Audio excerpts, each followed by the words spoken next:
The increased pace of modern society and the increased rate of technological change have deprived people of adequate time to adjust to these changes. To compound this situation, there are rapidly increasing uncertainties about the future of all of our lives.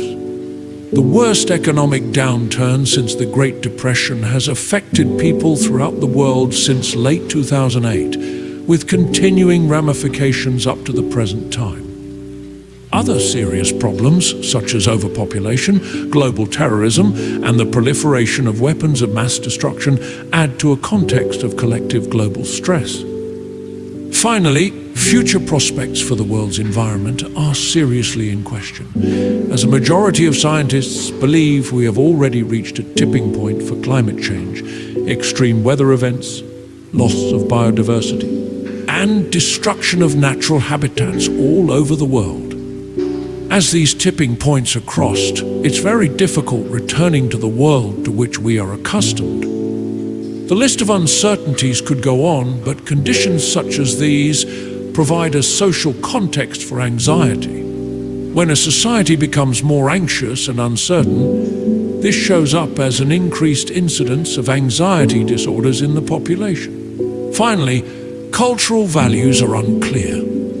We lack a consistent, externally sanctioned set of values traditionally prescribed by society and religion. This leaves a vacuum in which people are left to fend for themselves.